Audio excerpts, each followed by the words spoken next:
information and the CPU issue. However, they do take up some resources. They cause extremely large numbers, even of idle connections, to slow things down a little bit. It all has to do, again, with the ugliness of how transaction IDs are kept track of, or visibility information. Every transaction essentially has to be aware of the visibility information of every other transaction on all sort of computations. So that runtime gets big when you've got large number of connections, even very rapidly. Resource limits. I've already talked about workmen.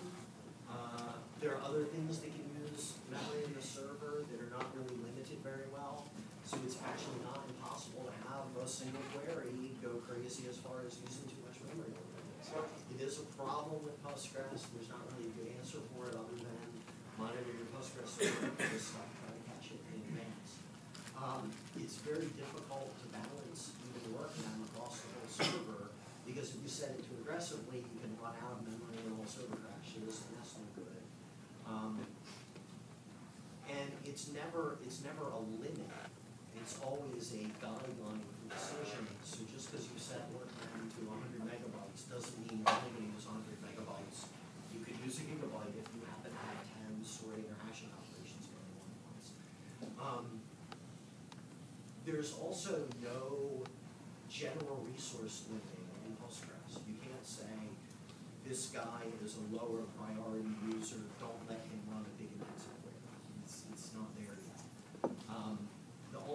There's two things you can do. One is there is a thing called statement timeout that I do recommend you consider turning on in your default configuration and setting it to some value that is unlikely to ever bother anybody.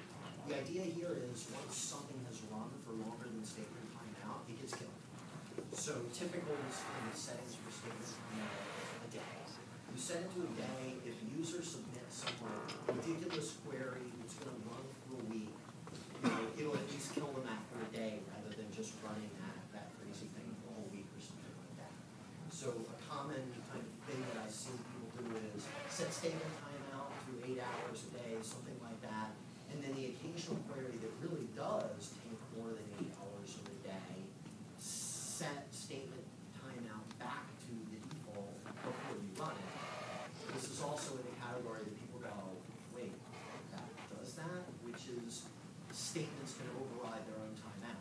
So just because you've taken a user and you've given him a statement timeout, if the user's smart enough, he can go set his own statement timeout, which is bigger than that, and turn it all together before he runs his query. So this is not a defense against intentional abuse. It's really hard to limit intentional abuse of Postgres. Still, it's more aimed at let's try to keep people from accidentally destroying the server.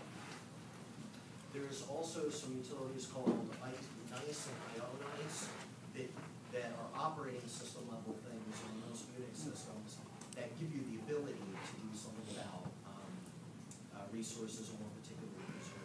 You can at least hint at it. Maybe we all don't use it in the first person. There's a page on the wiki that talks about the current state of the art for playing tricks on that.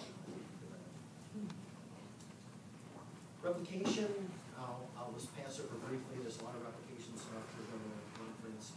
The built-in replication in Postgres is not replicating statements. It's not actually copying the text of the statement over.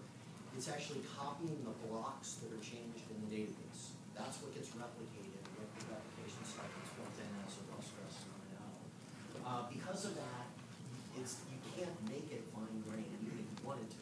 It's going to copy the entire database cluster, which is all the databases, all the system catalogs, everything. It all gets copied over, and that's it. You can't make it any more fine-grained. This does let you do some scaling operations where you can send a read-only query to one of the copies of the data that's in there. That's what Postgres 9.0. The surprise there to be aware of is that if you do that, it is possible for queries running against the standby system to get canceled under some circumstances. Query cancellation is possible in a lot of strange conditions that people don't expect in the database. There are things like serialization failures and some other weird stuff.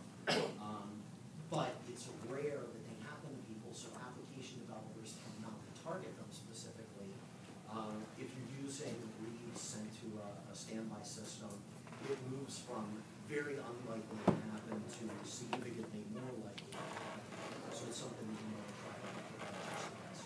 There are some better features to help prevent query cancellation with some tools. You mentioned nice. Do we not have to worry about priority inversion? You always have to worry about priority inversion when using nice. That's the article in the wiki. Okay, talks about it.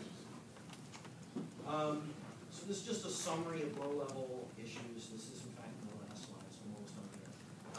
Log checkpoints, I do recommend turning that on to look for spikes there. It's a complicated process, but it's good to have the data earlier. Block weights, I mentioned log block weights to try to find those. Foreign keys and constraints sometimes surprise people with how much overhead they take in Postgres. They can be a lot more expensive than you might imagine them to be. And if you do deferred constraints on things such that they only hit your commit time, that actually makes a giant queue of those things in memory, and that amount of memory can become problematic if you say, well, I'm going to solve my foreign commit constraint problem by deferring them all. That's all well and good until you go commit the transaction, and then they all have to be dealt with at once in the database part. So don't assume that constraints are user-free. There's actually some unfortunate and well-recognized problems where they are definitely slower than anyone would like them to be in Postgres. Over-indexing is another common performance mistake people make. Indexes are expensive. They're expensive to create. They're expensive to maintain. And there are a lot of situations that people expect them to get used that they don't. When you add an index to something, don't index any more columns than are absolutely necessary, and make sure to monitor the statistics on the indexes to make sure the things were used.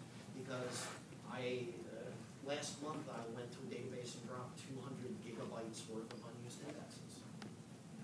It was just using up disk space and causing problems, and they were none of them had been used the entire time the server had been up. So,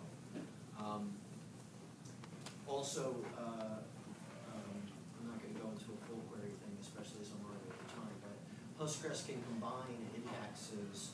So if you have a query and it's running and it's using column A and column B, Postgres can take an index on A and an index on B, and combine those two indexes and use them together using what's called a bitmap index scan. It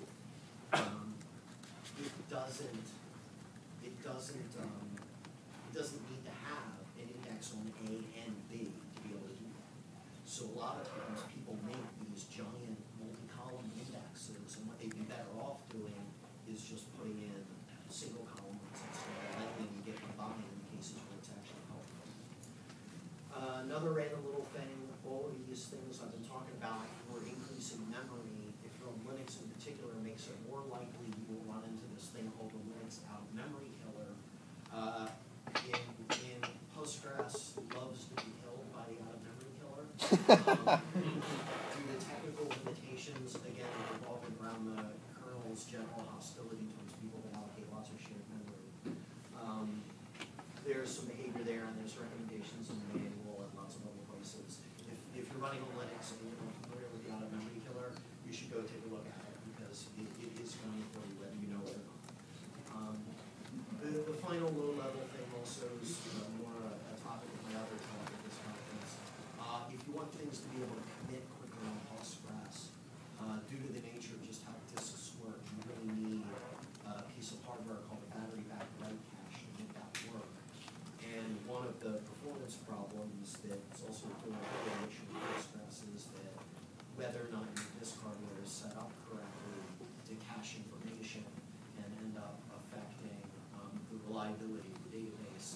If you've got a system that's set up to cache incorrectly and there's a crash in the database, you can discover that the database doesn't come back up like you expect it to, because disks are not honest with the database about what they're doing, and cause the database to basically lose its mind or having a crash. So it's another topic worth looking into. If you're not familiar with what a volatile app cache is a page on the wiki now called reliable writes. Those are basically topics. Just going to go to questions. I want to let people run, so just two other things. I've already showed you the books. My book is just filled with hundreds of pages like this ridiculous level of detail here, but even more so. I like to think they've kind of advanced some of the Postgres stuff and make it easier to move past the easy questions right on to the really hard ones and stuff, which is good. I also do training classes beginning in this fall. It is that this part of why I do this sort of thing is that it's a big ad for multi-day long training stuff, and I'll do those on site at your company, and we're starting to announce public ones here in the last of this year. And the concept with our training classes is that everyone in the second quadrant across the world who's giving a training class does real-world DBA stuff, and is not just going to be in with that fun little anecdotes like sort of things. So that's the annual